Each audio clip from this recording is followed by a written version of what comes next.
Receive the royal scepter, the ensign of kingly power and justice.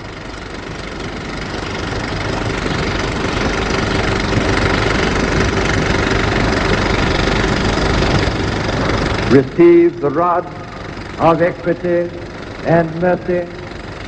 Be so merciful that you be not too remiss, so execute justice that you forget not mercy.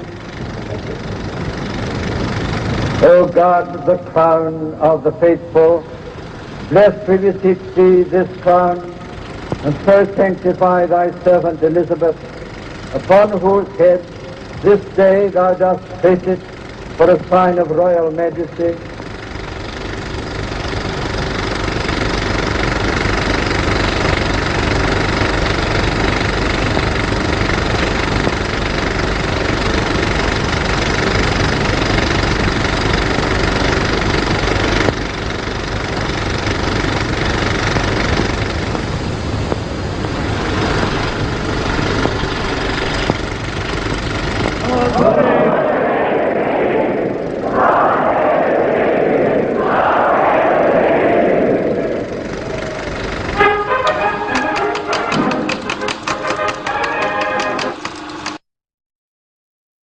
There's lots of symbolism and ritual in royalty.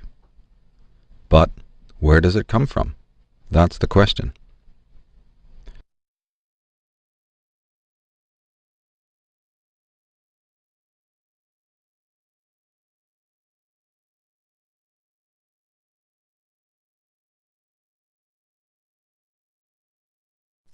During the coronation service of Queen Elizabeth II, the narrator mentioned that elements of the proceedings were so old that history could not fathom them.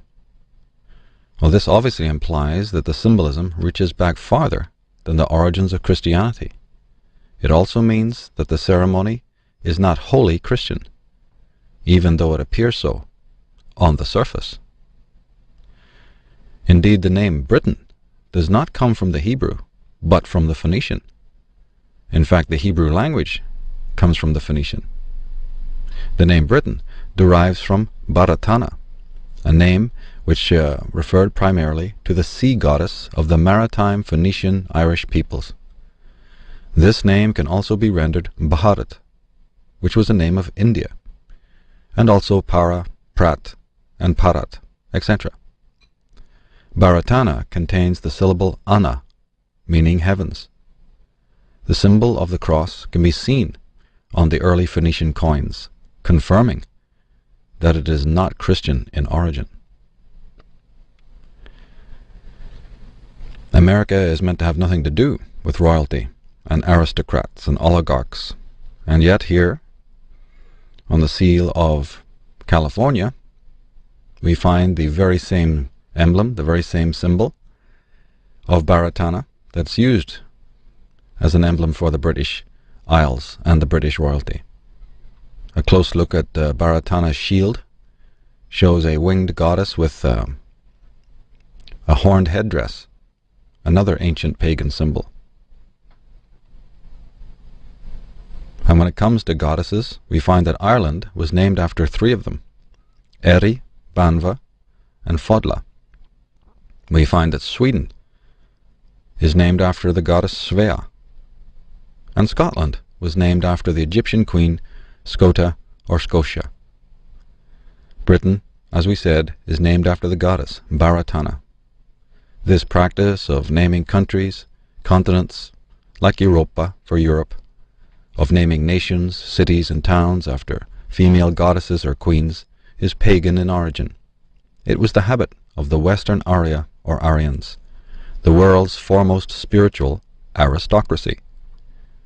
The traditions of the Arya, the Goths, and the Saka of old have been appropriated and cannibalized by their Atonist destroyers.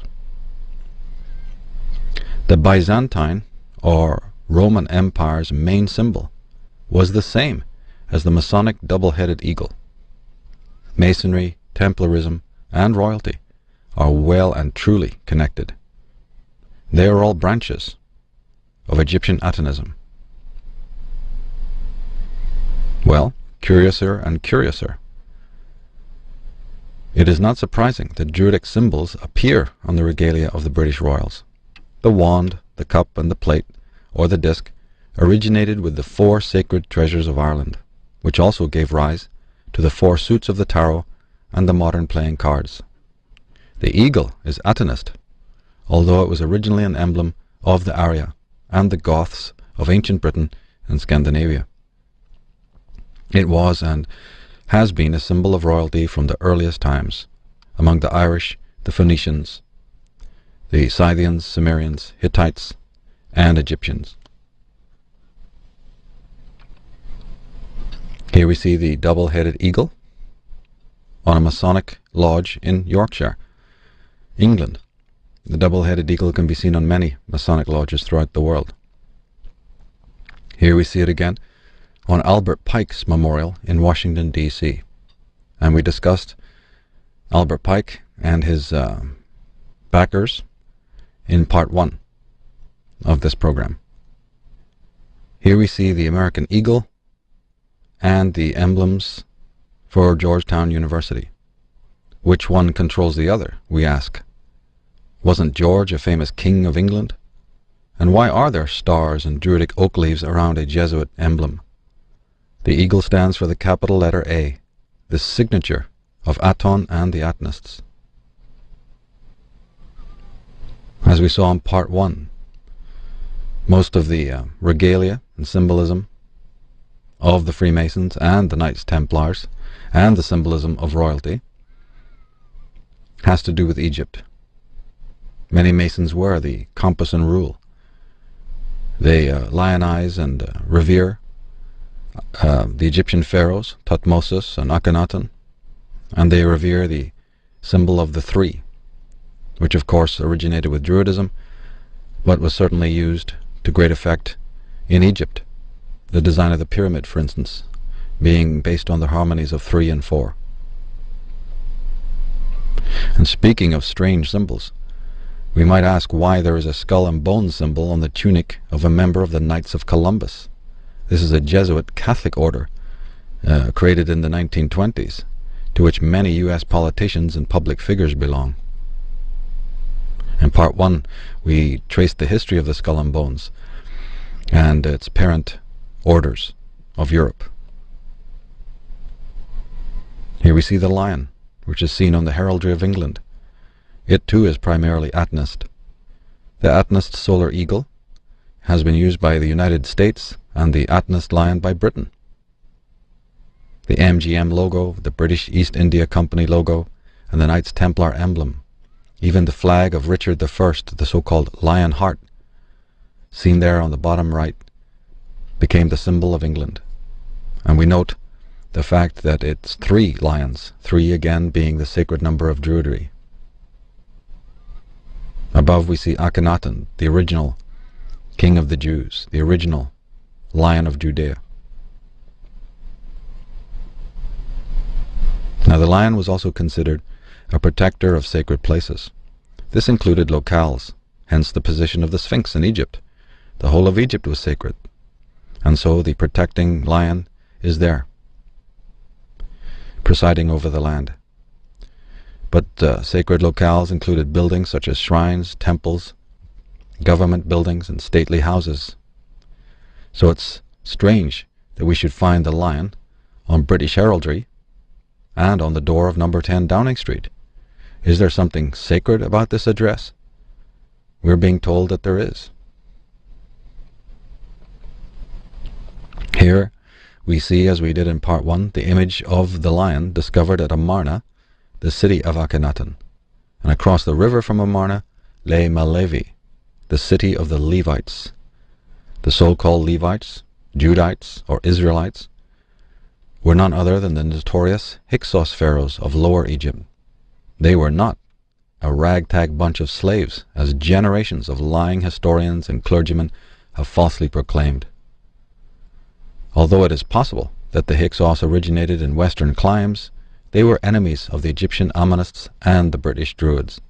The story of the conflict between these contingents is detailed in our book, The Irish Origins of Civilization. Atonism or fascism? We ask a question. Is there really a difference? According to the symbolism, there's no difference whatsoever.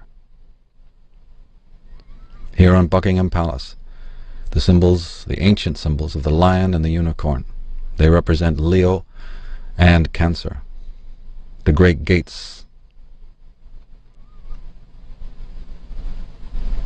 Let's turn to the coronation ceremony itself.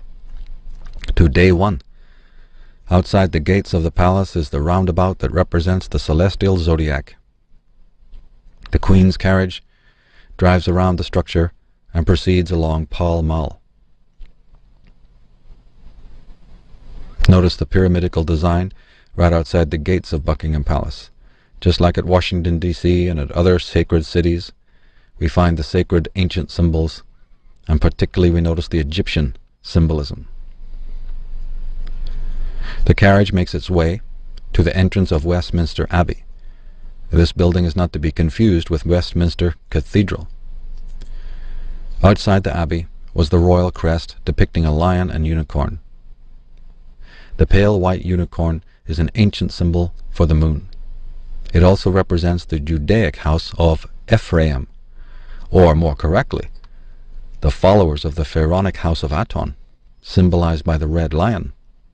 The coat of arms is therefore an emblem symbolizing the elite Atonist dynasties and the lieutenants who have loyally served them throughout the generations. The royal carriage, in which the Queen rides, represents the chariot. This identifies it with the northerly sign of Cancer, known as the Gate of Birth. The coronation of Elizabeth was, symbolically speaking, a birth. Now Cancer's opposite sign, Capricorn, was known as the Gate of Death.